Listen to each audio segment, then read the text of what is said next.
ചേട്ടാ നമുക്ക് ഈവനിങ് ഒരു ബർത്ത്ഡേ പാർട്ടി വെച്ചോളാം. ഏയ് അതൊന്നും വേണ്ടടാ. അമ്മ വീട്ടില് പായസം ഉണ്ടാക്കുന്നുണ്ട്. ഉഫ്. വാ.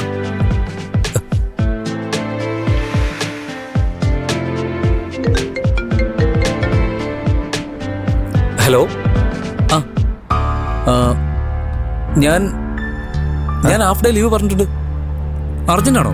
ഷർട്ട് എങ്ങനെയുണ്ട്? ആ ഓക്കെ സാർ, ഇഷ്ടപ്പെട്ടു. ഇത് പഠിക്കോ? എന്താടാ? അത് ഓഫീസിലൊരു അത്യാവശ്യ കാര്യമുണ്ട്, ഞാനൊന്ന് പോവാ. എന്തുപറ്റി?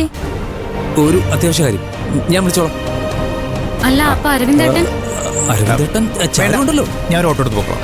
അല്ല കുഴപ്പമില്ല, ഞാൻ നാണിക്കുന്നതിനാ, വണ്ടി കയറി. ഇല്ല, ഞാൻ ഓട്ടോ ഒന്നും പിടിക്കണ്ട, നമുക്ക് ഒരുമിച്ച്. ശരി, ഞാൻ പോവാ.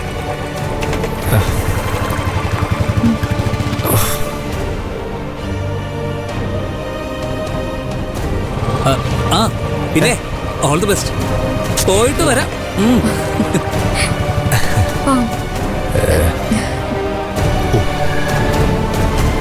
ഇന്നലെ തന്നെ നിന്നോട് ഞാൻ പറഞ്ഞല്ലേടാ, രാവിലെ തന്നെ കൊഞ്ചും കപ്പയും കല്ലുമേക്കായും ഒക്കെ എത്തിക്കണമെന്ന്. ഓ ഇതാ മുരിങ്ങ. ആ എത്രയും പെട്ടെന്ന് എത്തിക്കണം. ദേ മറ്റവനുണ്ടല്ലോ, ആ കായൽക്കറി ഷാപ്പുകാരൻ, അവനെ നോക്കണം. അവനെ കടത്തി വിട്ടണം നമുക്ക്. അല്ല ചുമ്മാതെ മൂന്നുപ്പി കള്ളം നിർത്തി വെച്ചോണ്ടിരുന്നാലേ വൈകുന്നേരം വീട്ടിലേക്ക് പൈസക്ക് എന്റെ മുമ്പിൽ വന്ന് നിൽക്കുമ്പോ ഞാൻ വല്ലതും കാണിക്കും.